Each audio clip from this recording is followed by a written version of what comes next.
우리는 내 변호사랑 해라. 관계 끊으면 성낸다고. 당신 가족이 이렇게 됐으면 당신같이 얘기하는 사람한테 용서를 해주겠느냐. 형사 처벌을 피하기 위한 목적이 아니라 도의적으로 다른 사람이 다쳐서 피해를 받는데 거기에 대해서 내가 뭐 이 정도밖에 해줄 수 없다 이렇게 나오는 건 정말 용서하기 어려운 일인 거죠. 인간으로서 해서는 안 되는 말인 거죠. 그리고 또 이 사건 같은 경우에는 피해자께서 잘못한 것도 없잖아요. 공탁을 했어요. 형사 공탁을 했는데 피공탁자라고 하는데 공탁을 받은 상대방 쪽에서 나 이거 안 받을게 이래버리면 양형이 반영이 안 되게 할 수도 있어요. 예, 그런 조치까지 취했을 정도로.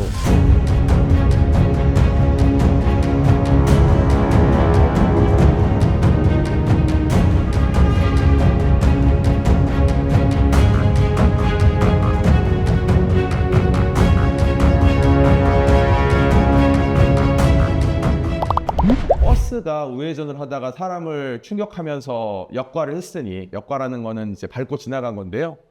어떻게 버텼겠습니까? 피해자분 뇌손상 입으셔가지고 타지까지는 아니지만 이제 한쪽 편마비가 오셨고 오른쪽 다리 버스에 깔리면서 절단이 되셨습니다.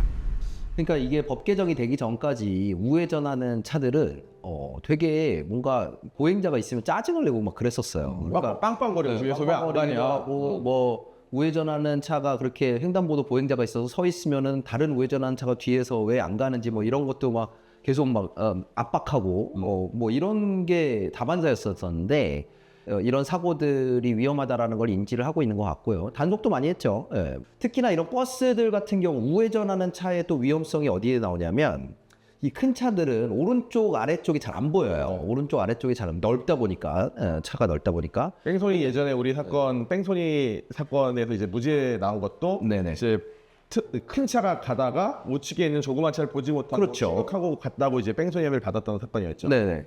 어떻게 저게 뺑소니가 아니냐 뭐 이렇게 생각하는 사람이 있을 수도 있는데 그건 무죄를 받았죠. 그건 무죄를 받았지.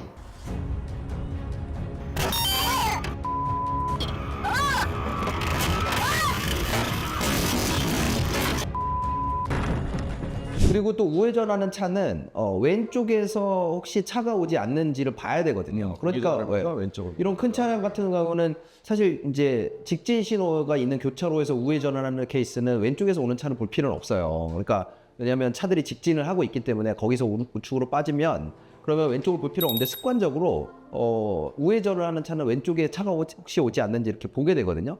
그러다 보니까 이제 버스 운전기사는 습관적으로 왼쪽을 보고 있다가 오른쪽에서 건너고 있는 보행자를 못 본 거고요. 이렇게 이제 역과까지 하는 큰 사고를 일으키게 된 거죠.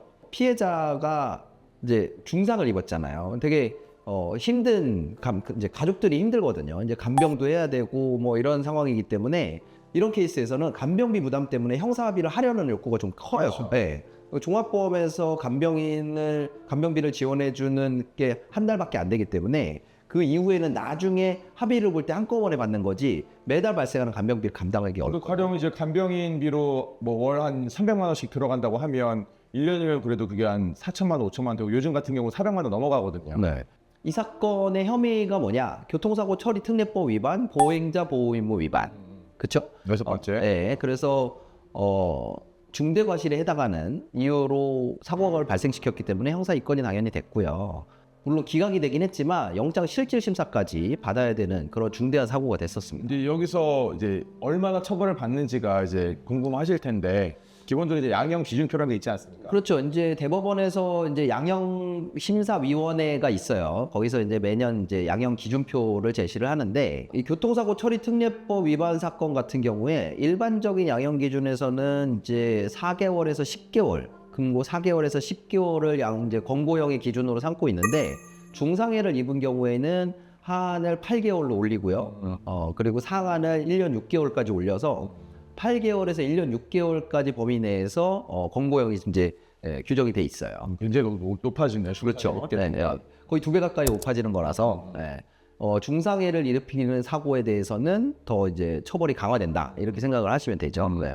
그러면 이제 이 처벌을 줄이기 위한 그 피의자의 가해자의 이제 노력이 있어야 될 텐데. 그렇죠. 이제 뭐 양형 요소로 따지자면 이제 얼마나 반성을 하고 있느냐, 뭐 그리고 얼마나 피해 회복에 노력을 하고 있느냐, 뭐 이런 것들이 그렇죠. 예, 그런 것들이 포함되지만 뭐니 해도 제일 중요한 건 피해자로부터 용서를 받는 거죠. 합의를 하는 거죠. 합의를 하는 게 가장 중요한 양형 요소입니다. 이 케이스는 그렇게 합의가 원활치가 않았어요. 합의가 원활치가 않았던 이유가 뭐냐면 피해자를 대하는 운전자의 태도가 문제가 있었던 거죠. 내가 운전자 보험에서 3천만 원이 나오는데 그거면 되겠느냐? 피해자의 자녀분이 재판부에 제출한 진정서를 보면 굉장히 이제 분노가 담긴 내용들이 있어요. 예, 그 옛날 같으면 내가 죽을 죄를 지었으니 내가 감옥에 가야 되는데 뭐 지금은 어쩔 수 없는 거 아니냐. 그리고 운전자 보험에 가입이 되어 있는데 거기서 나오는 돈이 이게 전부다. 그리고 돈 얘기는 내 변호사랑 해라. 뭐 이런 식의 이제 감정을 피해자 측의 감정을 좀 어루만지면서 이제 설득을 하는 게 아니라 어찌 보면 피해자 입장에 보면 방귀 꾼 놈이 성낸다고 너무 당당하니까 이제 그런 부분에 있어서 마음을 다치신 거죠. 그러니까 이게 계속 이제 형사합의에서 되게 중요한 부분이라고 말씀드리는 게 이제 상대방의 입장을 이해하는 거라고 말씀을 드리는데요. 한번 입장을 바꿔서 생각해 보시면 피해자가 내 가족이 엄청 크게 다쳐서 지금 정상적인 생활이 안 되고 있는데 뭐 이 돈밖에 없으니까 뭐 변호사랑 얘기해라 이렇게 나왔을 때 그 감정이 얼마나 안 좋아지겠어요. 진짜 사실은 그렇게 나가면 네. 피해자 입장에서 참기 어렵죠. 그렇죠. 이 운전자분한테 되물어보고 싶은 거죠. 당신 가족이 이렇게 됐으면 당신같이 얘기하는 사람한테 용서를 해주겠느냐? 뭐 이렇게 이제 얘기를 할 수 있는 거죠. 아 이게 무슨 형사 처벌을 피하기 위한 목적이 아니라 도의적으로 내가 운전하는 차에 다른 사람이 다쳐서 피해를 받는데 거기에 대해서 내가 뭐 이 정도밖에 해줄 수 없다 이렇게 나오는 건 정말 용서하기 어려운 일인 거죠. 인간으로서 해서는 안 되는 말인 거죠. 그리고 또 이 사건 같은 경우에는 이 사고 같은 경우는 피해자께서 잘못한 것도 없잖아요. 정상 보행자 신호에 길을 건너고 있는데 그냥 멈추지 않고 달려간 버스에 충격을 당하면서 이제 마비가 오셨고 심지어 이제 다리까지 절단이 됐기 때문에 사실 가해자 입장에서는 정말 그렇게 행동해서는 안 됐다고 생각합니다. 저런 말을 할 거면 아예 말을 안 하는 게 더 낫겠을 것 같아요. 네네.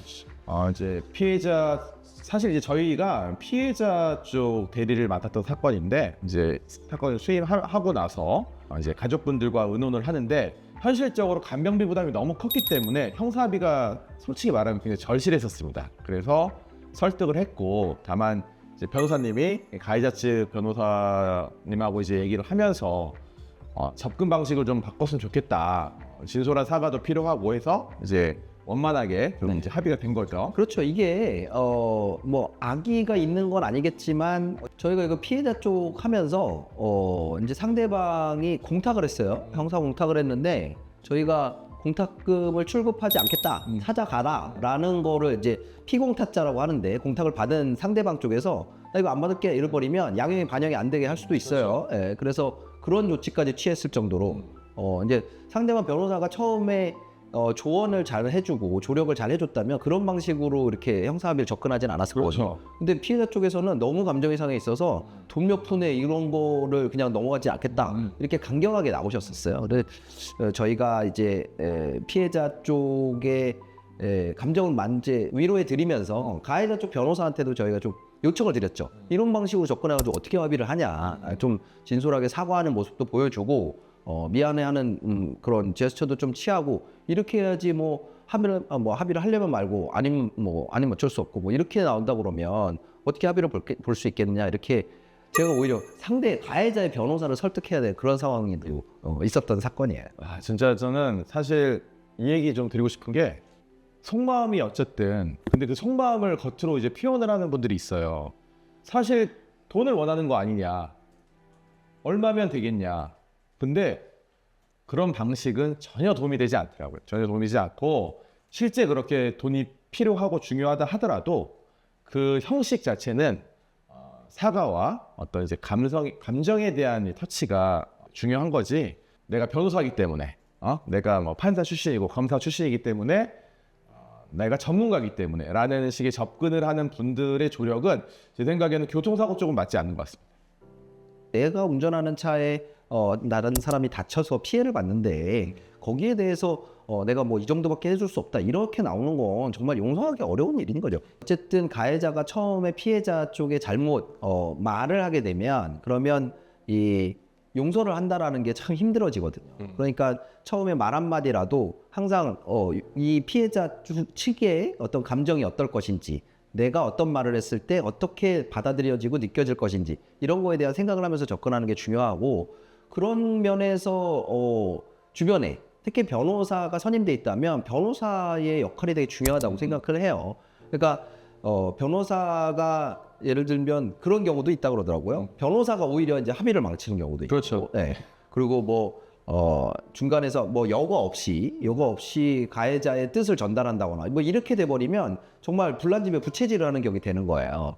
그래서 이런 경험이 있는 변호사를 선임을 하시는 게 중요하고 또 그런 접근하는 방법, 그러니까 어떻게 나의 미안함을 표시하고 그리고 상대의 감정을 좀 누그러뜨릴 수 있는지 이런 것들에 대한 관점에서 형사 합의를 접근을 해야 이제 큰 처벌도 피할 수 있고 또 미안한 게 사실이잖아요. 그러니까 그런 도의적인 관점에서도 좀 그런 역할까지 해줄 수 있는 변호사를 선임하는 게 필요하다. 제 생각은 그렇습니다. 예. 그래서 이제 합의를 한 끝에 이제 결국 징역 8개월에 집행유예 2년으로 실형을 피했고요. 가해자는 저희는 이제 피해자 쪽을 대리해서 보험사를 상대로 버스 공제조합을 상대로 손해배상 청구를 했었습니다. 이 사건 영상을 오늘 이제 소개해드린 이유는 교통사고가 일어났을 때 변호인의 역할, 특히 공감 능력이 있는 교통사고 경험이 있는 변호사를 선임하셔야 피해자 쪽이든 가해자 쪽이든 뭔가 이제 원활한 진행이 가능하다라는 점을 말씀드리고 싶어서 소개를 해드렸습니다. 자, 오늘도 안전운전 하시고요. 혹시 사고가 발생한다면 법무법인 LKS 이기루 변호사 잊지 마시고요. 구독, 좋아요, 알림 설정 꼭 부탁드립니다.